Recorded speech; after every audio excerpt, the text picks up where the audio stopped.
ഒത്തിരി പറഞ്ഞു ഇപ്പൊ ഈ ലോകയിലെ മറ്റേ ആ കൊച്ചുമായിട്ടുള്ള ട്രെയിനിങ് ഒക്കെ കൊടുത്തത് ഇവിടെ കൊണ്ടാണ്. ഇവിടെ മറ്റവന് ധൈര്യം കൊടുത്തത് ഇതാ. ചില വളങ്ങൾക്ക് നമുക്ക് ഹണ്ടിങ് ഓട്ടിക്കുന്ന ഷോട്ട് അങ്ങനത്തെ ഷോട്ടുകൾക്കാണ് ഇതിനെ യൂസ് ചെയ്യുന്നത്. ഇവര് റോക്കറ്റ് പോലെ പോകും. വിളിച്ചാ ഇപ്പൊ നമ്മൾ പോലീസ് സെറ്റപ്പിനെ എല്ലാത്തിനും ഇങ്ങനത്തെ ഇതിനെയാണ് കൂടുതലും ചെയ്യുന്നത്. Hey stay. Safe guard entertainments വൈക്കത്താണ്. ഒരു അത്ഭുത വീട്ടിലാണ്. ഒരുപക്ഷെ ഈ വീടിനെ ആനിമൽ കിങ്ഡം എന്ന് വിളിച്ചാലും തെറ്റില്ല. കാരണം മലയാള സിനിമയിലോ തമിഴ് സിനിമയിലോ ഹിന്ദിയിലോ കന്നഡയിലോ തെലുങ്കിലോ ഒക്കെ നിങ്ങൾ ഏറ്റവും അധികം കണ്ടിട്ടുള്ള ആർട്ടിസ്റ്റുകളെല്ലാം കൂടി ഒരു വീട്ടിൽ കാണാൻ കഴിയുക എന്ന അത്ഭുതമാണ് ഇവിടെ.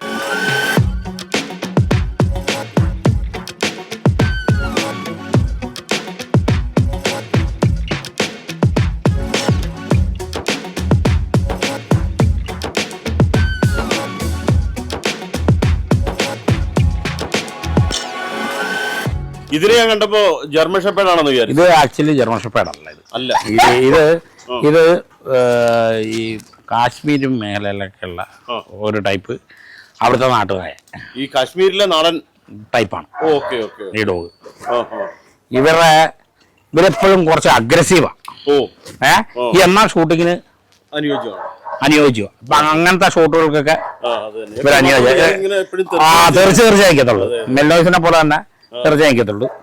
പിന്നെ ഇവരുടെ ഒരു ഹെയർ എന്ന് പറഞ്ഞു കഴിഞ്ഞാൽ എപ്പോഴും ഇങ്ങനെ ഹെയർ പൊക്കോണ്ടിരിക്കും. അതനുസരിച്ച് വരികയും ചെയ്യും. ഇവർക്ക് ചൂടൊട്ടും പറ്റിയല്ല.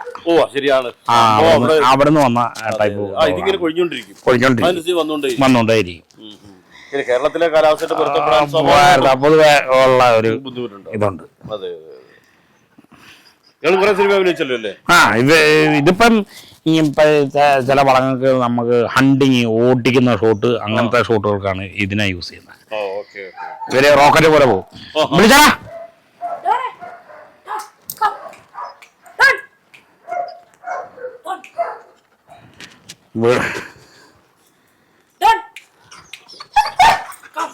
ഈ നാടൻപട്ടിയുടെ പോലെയാ. നാടൻപട്ടി ഇങ്ങനെ കുരക്കത്തുള്ളൂ. പക്ഷെ കുരയ്ക്കുമ്പോഴൊക്കെ വാല് വളഞ്ഞു വരും. ബേസ് ഇല്ല. മറ്റൊരു കുരയ്ക്കുന്ന ബേസ് ഇല്ല. ഇത് കുരയ്ക്കുമ്പോ കണ്ടോ വാല് വളഞ്ഞു വന്ന്. നാടൻപട്ടിയുടെ ആ ഒരു ഫീച്ചേഴ്സും ഉണ്ട്. രൂപത്തിന് മാത്രം ചെറിയ വ്യത്യാസം. ഇതാണ് ഇവരുടെ പറഞ്ഞ അപ്പോഴേ സ്മെല്ലിങ് എടുക്കാൻ.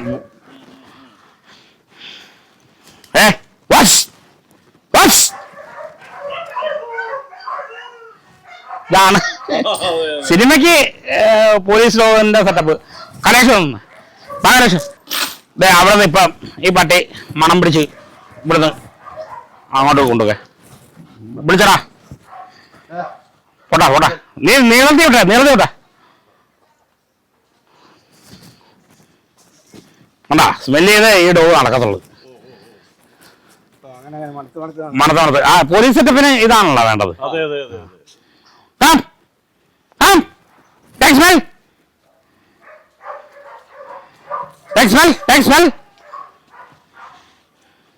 ഇതാണ് ഇവരുടെ പഠിപ്പിച്ചേക്കുന്നത്. ഇപ്പൊ നമ്മൾ പോലീസ് സെറ്റപ്പിനെ എല്ലാത്തിനും ഇങ്ങനത്തെ ഇതിനെയാണ് കൂടുതലും ചെയ്യുന്നത്. ഏയ് സ്റ്റേ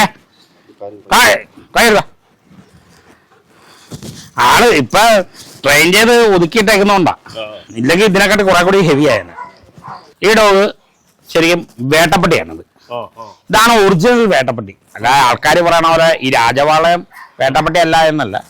ഇതാണ് ശരിക്കുള്ള ഒറിജിനൽ ഗൗണ്ടർ നായ എന്ന് പറയുന്ന സാധനം. ഇതാണ് ഇവരുടെ ചെവി ഇങ്ങനെ നിൽക്കത്തുള്ളൂ.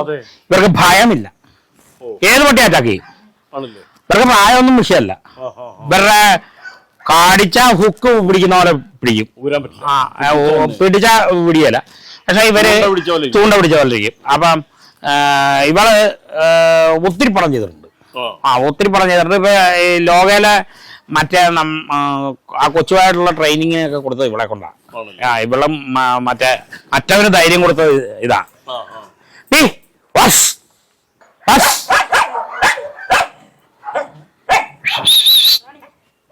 കാണി ഇവരുടെ സ്പീഡിന് പിടിക്കാൻ പറ്റിയല്ല.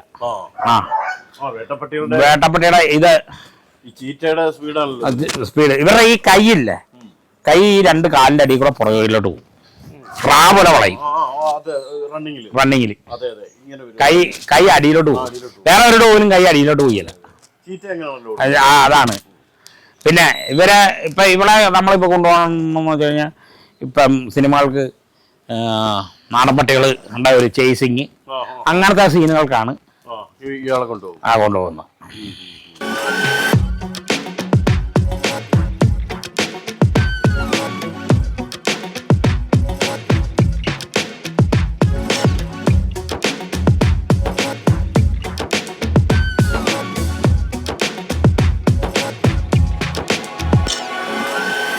വേറെ ഇത്രയും കക്ഷികളൊക്കെ ഇവിടെ ഉള്ളതുകൊണ്ട് ഈ സിനിമയിൽ നമുക്ക് ക്യാരക്ടേഴ്സിനും ഇടാം, വീട്ടിലെ കാവൽക്കാരായിട്ട് ഇവിടെ ഉണ്ട്. പിന്നെ ഇവിടെ നമ്മള് ഇപ്പൊ ഇവരൊക്കെ നമ്മളെ ഒരു മക്കളെ പോലെ നമ്മൾ പോകണം.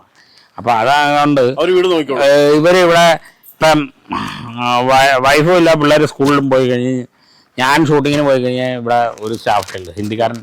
അവൻ കുതിര പശുവിനെ നോക്കുന്ന അവനവിടെ കയറി കിടക്കും. ഒരു മനുഷ്യനും കൊണ്ട് കയറിയ പിന്നെ ഇവര് ഇവിടെ റൗണ്ട് ചെയ്ത് നിന്നോളും. ഇവിടെ ഒരു മനുഷ്യൻ കയറത്തില്ല. ഈ താറാവിനെയും കോഴി എല്ലാവരും നോക്കും. എല്ലാം നല്ല ഫ്രണ്ട്സാണ്. അതാണ് അതിൻ്റെ ഉള്ള ഏറ്റവും വലിയ പ്രത്യേകത.